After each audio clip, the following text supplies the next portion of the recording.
Hey everyone, thanks for being here today.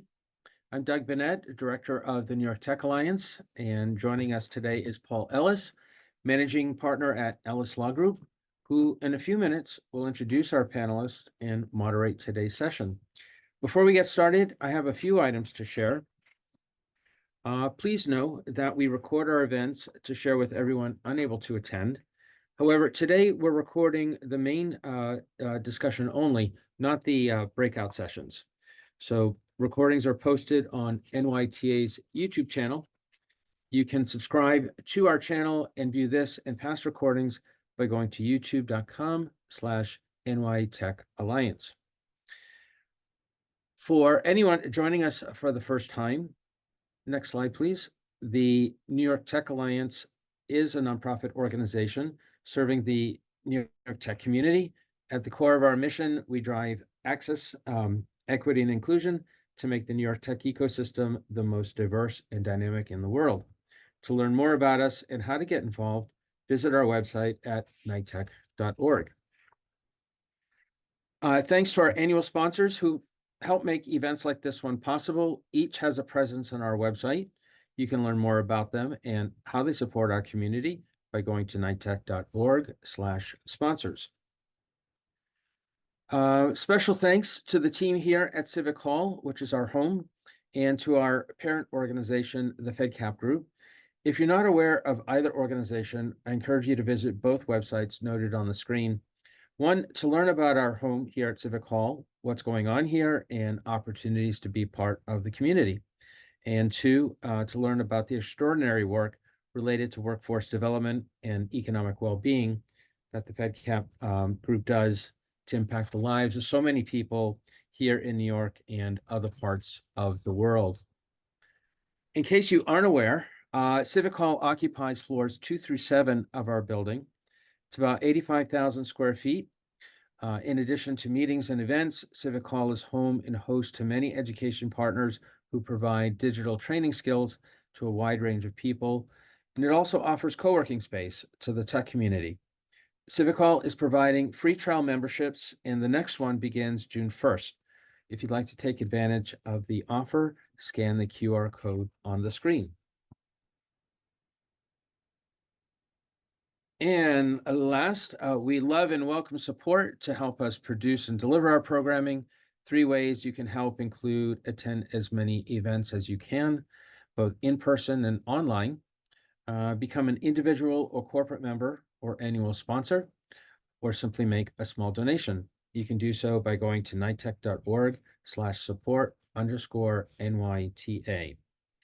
Okay, with that, I'd like to welcome Paul Ellis. Paul, I want to hand it over to you. All right, Doug. Thank you very much for the intro.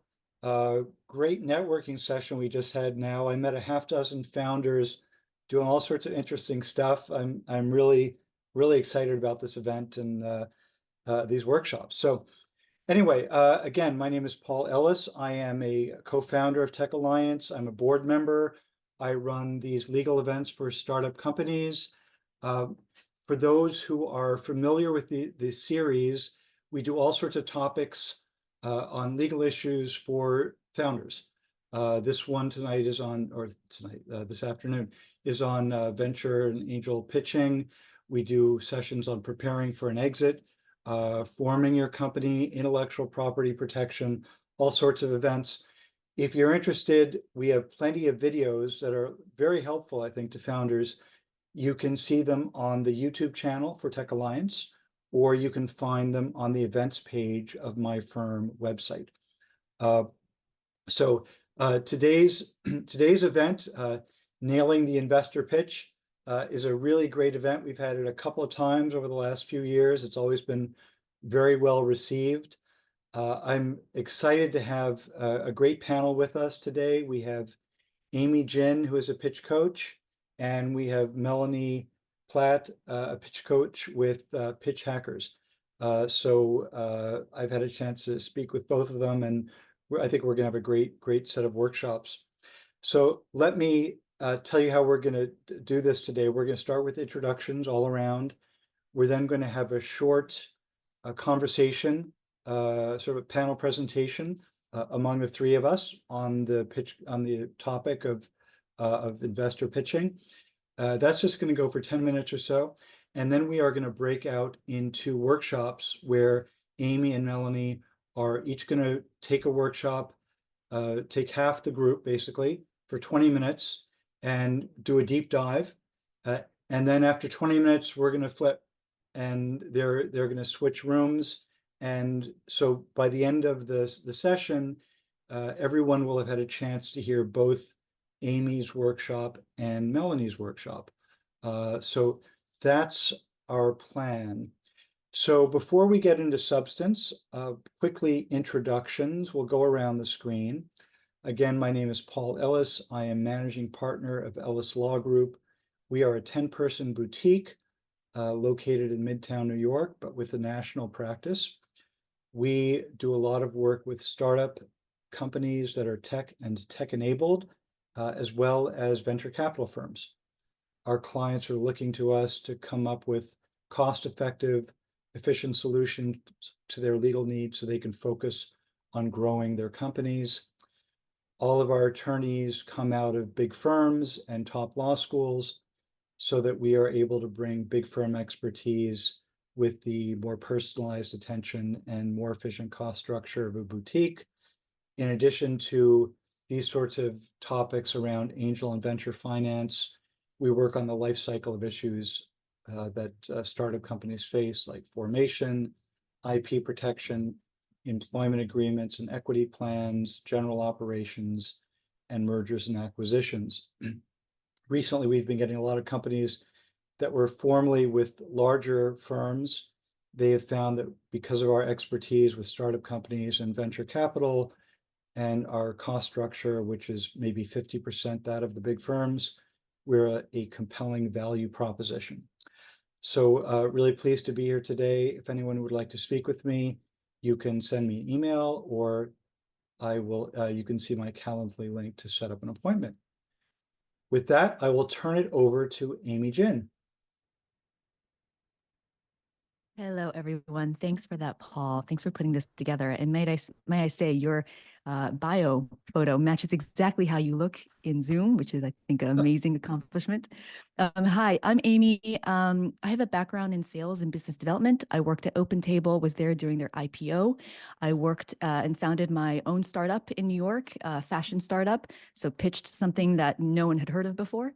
And then I worked at Google and I pitched things like Google Offers and Google Pay. I internationalized that product in Europe, which was really fun because that meant I was being flown into countries like Russia to establish relationships with large businesses that Google had never had before.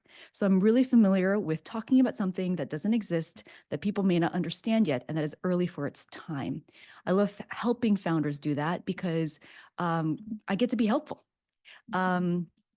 I also work a lot with female founders and founders of color because there is a totally different funding dynamic when it comes to pitching in that way. So very, very eager to help you if you feel like that is something that matches with your experience. And just a last little short thing about me is I started off as a pitch coach because I loved helping founders raise money and tell their stories. My founders raised that money, and then they asked me to continue to work with them. So now I do a lot of leadership coaching for founders who are in that post-Series A stage and hiring their executive teams. So really nice to be here with you. And I will turn it over to Melanie. We have some awesome backgrounds here today, guys. Amy, thank you for that. Paul, thanks for having me. I think today it's going to be really complementary to what Amy does. I focus more on the venture and angel landscape. My career has been rooted in venture capital. So I've taken my learnings on being on the other side of the table, and now I help both emerging fund managers, so other VCs, and early stage founders go out and successfully raise capital. And to date, I've helped both managers and founders raise 750 million total. A lot of what I focus on is both investor readiness, and then after that, implementing fundraising playbooks and structured strategy. So, less focused on how you interact in the room, although there's some of that. I have kind of like the structured, this is how you do it, nitty gritty attitude. And then I think Amy is going to bring a lot of kind of these nuanced ideas to what it's like to pitch and interact with investors. So I'm excited for this balance today. All right. And thank you both, and really looking forward to this conversation and these workshops. So just to start things off, my clients who are often raising a series, a seed or an a frequent question they'll say to me early on is, I need to raise money. I need to go find investors, talk to investors. How do I go about it? What do they want to hear from me? How do I present my company in the best light? And which really goes to sort of the fundamental questions that we're talking about today. So I guess I'd ask both of you just in a few minutes to explain broadly, what is your approach to working with founders to get them ready for talking to investors? And what are the elements and the techniques that's most important for founders to focus on so they can really get to the best result? And maybe Melanie, we can start with you. Yeah, totally. I think something that founders don't often think about is the idea of being VC scale. And so VCs have their own investors that they have to return a certain amount of capital back to. And VCs bet on 1 to 3 portfolio companies returning their entire fund. So they're making these huge growth bets on the companies that come their way. And so a lot of times people will start targeting VC, but they don't necessarily fit that mandate. The wonderful thing is that when you're pre-seed or seed, if you know what to change and what to shift in order to fit that demographic, you can go out and successfully target that capital. An example of this would be, let's say you can only hit 40 million by year 5. Generally, VCs want to see closer to 100 million. I work with companies to reframe both their business fundamentals to make sure they can hit these growth targets. What does your go-to-market strategy look like? And then from there, also, founders struggle with conveying their messaging in a way that's going to land with investors. So I get anywhere between 1 to 30 pitch decks a day, and like VCs are tired. They're humans, and so making sure what you're saying is going to land and has very clear differentiators and a clear value prop. It's really hard. I mean, it's a difficult and nuanced process. And so I love to help with kind of those two ends of the spectrum to really get you in front of the VCs and have you look really attractive to them. Great, thank you for that. Amy, thoughts on that question? I cannot underscore what Melanie is saying more. It is truly, truly what I'm seeing as well. And the metaphor that I like to use is that, you're a founder and maybe you're a builder, maybe you're technical, maybe you're a product person, and fundraising is a totally different skill, right? I just said in my networking group, right? I used to think that taking the SATs, the standardized tests, I used to think that that was about how smart you are. But in fact, the main skill that test measures is how good you are at taking the test. Yeah. I would say that fundraising is similar, right? It's how well you fundraise. It's a totally different skill. It's how well you do this whole other thing that is part of building your company. It's part of raising capital for your company, but it's very different from leading your company. It's very different from building your product. So when I work with founders, I work with them on basically 3 things. So I feel like Melanie are a good team for you, right? Because I will do hey, what's actually in your content? How do we create a shortcut for you to speak the investor language so that they're not having to translate for you what they think you're saying, right? There's a very clear format to your pitch deck, right? Problem, solution, traction, et cetera. Let's go with that, right? What are those shortcuts? What are the lingo that you can adopt to help them understand what you're saying? 2 is, how do you build that relationship? The best case scenario is you have an investor who is going to be with your company and is going to be somebody who you can call when things go wrong, right? Or that you can access for introductions, whether that's for customers or for strategic partnerships. How do you build that relationship? How do you build the trust that will make someone say, wow, I can't wait to work with you and invest in you. I can't wait to back you, the founder, right? And third, your own mindset, the founder's own, what am I doing in this process? What's my job when I'm fundraising? How am I interpreting or perceiving the power dynamic? What does it mean for somebody to invest in me? Am I trying to get them to validate that I have a good idea? Or am I saying to them, I have the best idea and you should follow me? I'm here to lead you, right? So I work with founders on all 3 of those things, which I think it's hard for founders to do alone, frankly. Absolutely. I'm really looking forward to your workshop, Amy, to learn more about your approach. I'd like to throw out another question, or Melanie, you can jump in as you wish, but one important thing I want to make sure that we touch on as a group is underrepresented founders, whether it's women, people of color, disabilities, LGBTQ plus. Is there a different approach to how you get ready to pitch, or how you pitch, given that you are starting with a disadvantage, at least in many cases? I'd throw that out to either of you. So You know, I can, I was gonna say, I'm happy to jump in. Amy's the expert here on this one. Yeah. I think Melanie's an expert too, but I'm happy to jump in. So there's been some good research. And well, first, let me address, Paul, the disadvantage.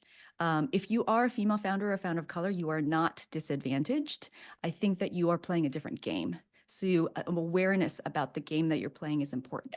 And part of the dynamics of that game for you is some of these stats, which is less than 2% of venture capital funding went to female founders last year. That stat does have some nuance to it. So that's for solo female founders and completely female founded companies. If you're a female founder with a male founder, that actually number goes up. So it's not so bleak, but it is different.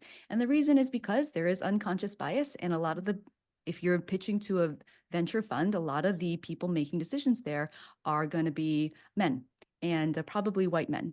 So there's definitely a different game. Okay. So here's at least one tip that you can think about. The research has shown that there are two kinds of questions that investors ask. They are prevention questions and promotion questions.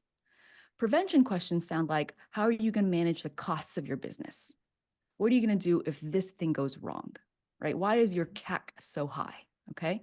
Promotion questions are, how big could this get? How amazing is it going to be when this happens? What if you get this partnership or this segment of the market? Okay. The research shows that male founders will get more promotion questions. Female founders get more prevention questions. I'm not going to talk about why.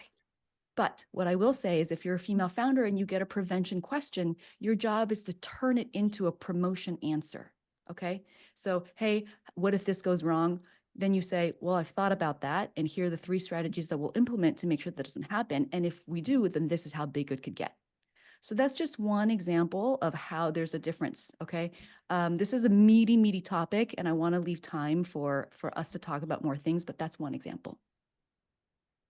Melanie, thoughts on that one? You know, I do some of the work that I do is with female founders and female emerging fund managers, specifically on this topic. And when I was working in VC, I would see more women than men either show up in 2 different ways. One would be they would mimic their male counterparts, and you know, like a lot of ego. I'm going to take you to the moon. We're going to do this, and the nuances there is it just doesn't land the same.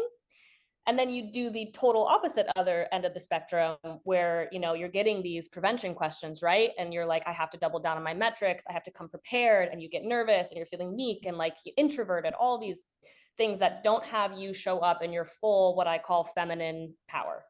And, you know, when I say feminine, I mean more empathetic and nurturing and grounded and leaning into whoever you are in your essence, which is a totally nuanced approach. And I think, again, Amy has been doing this for much longer than I have in terms of that sense, but I see it all the time. And so I've tried to incorporate that at least a little bit into my practice, because it's so different for female founders compared to male founders. Great. Thank you for that, Melanie. We're going to go into the workshops in a session in a second. Do either of you have other thoughts that you'd like to convey at this point to the group? I mean, there's a big topic, and you'll have plenty of time in your workshops, but I'll open it up for a minute. One thing I'll say, is I'm so glad everyone's here, because when founders try to do the whole fundraising thing alone, it just takes longer. It can be a slog, and it can be, I don't know, it can be not fun. And I think you probably started your company because you wanted to work on something that matters to you. So I think the community aspect of fundraising, pitching, whether that's working with one another, with another founder or mentor who's done it before, with a coach like Melanie or myself, I think that's one of the best things you can do to get yourself the energy and the speed and to just cut through some of the things you don't know. Yeah. The only thing I'll add to that is that fundraising is an emotional, physical, and spiritual process. And, you know, it's going to try to cut you down frequently. And to have these support systems in place, whether, again, that's me, Amy, your community, to kind of help guide you through probably one of the most challenging things you'll do, especially in this market, it's paramount. I think it's almost impossible to do it alone because it's such a nuanced and tricky and overwhelming thing to go through. So I'm stoked that everybody's here, and we'll dive into some strategies on how to make it easier. All right, let's do it. All right, so we're back from the breakout sessions. So we went a little bit over on time. Melanie, Amy, I'd like to give you each a chance just to Melanie, any final words? Yes, I would love to. I have another event I have to go to, so I can't stay any longer, but it was wonderful. Thank you guys for the insightful questions. I hope it was, excuse me, now I've been talking too much, I have a cough. I hope it was helpful. You have my email and my LinkedIn. Again, I focus on both fundraising strategy and execution, and then also investor readiness, making sure that your company and the infrastructure around your company is built strongly enough to actually go get interest from investors, and then also creating the pitch deck around that. But really, the most important piece is what's your business, and is it really gonna be under the construct of VC scale? And I kind of help you get there. And thank you for inviting me today, and I hope it was useful. Thank you, Melanie. Amy, final words? I don't think I have anything to add except for just the acknowledgement for this group of doing some of the hardest things on earth right now. To build your own company, to motivate yourself every day, to tell your story, to learn the skill of pitching and fundraising. And so again, I think I just encourage you to really connect with each other here, not to do it alone. Well, I'll say this, try to find whatever it is that you're doing, try to find joy in it, because that is the energy that will propel you. It is a renewable resource, a renewable energy resource, and it will help you go the distance. Well said. Thank you, Amy. Let's end on that. That was amazing. Amy, Melanie, I have to say this has really been an amazing event, and I was pleased to be able to watch both of your presentations, and you each have a slightly different approach, but like super valuable and useful. Thank you very much for joining and for everything you've offered the group.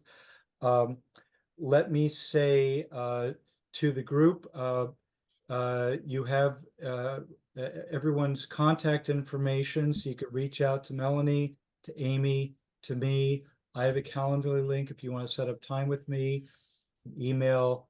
But I think, you've, from this little bit, you've seen how Amy and Melanie really, they're at the heart of these issues, and they can be of like super value to all of you. So we will be distributing materials by email. The videos of the portion of this video of this session will be distributed, not the workshop sessions, but the full session. And see our videos for previous sessions, as we mentioned, on the YouTube channel, my firm's website, and reach out to me if you'd like to be on our mailing list by email or LinkedIn, so we can be sure to get you on our mailing list for future events. Again, Amy and Melanie, thanks so much. Doug, we will turn it over to you. Thanks, Yeah, guys. thanks, Stay Paul. for networking afterwards for those who like. Doug, go ahead. Thanks, Paul. And thanks to you, Amy and Melanie. Well, Melanie just dropped off, but what a fantastic event. And I hope everyone learned a thing or two. I know I did. And hopefully these will make your pitches even better. Melanie had mentioned something in her last presentation around attending meetup events to see other pitches. And I just want to share it. And Liberty, if you could bring up the slide on the meetup for the New York Tech meetup. Do you have that? Our next New York Tech meetup is this coming Tuesday, June 4. It'll be on the second floor here at Civic Hall at Union Square. And we've partnered with CSI Tech Incubator at City University, Staten Island. So at this event, we'll be spotlighting companies who've developed some amazing products built on AI tech. And we'll be announcing demos later this week, but registration is now open on the NYTA website at nytech.org, nytech.org. So again, it's Tuesday, June 4, doors open at 6 o'clock, and we'll be announcing the demoers soon, but you can register now at nytech.org.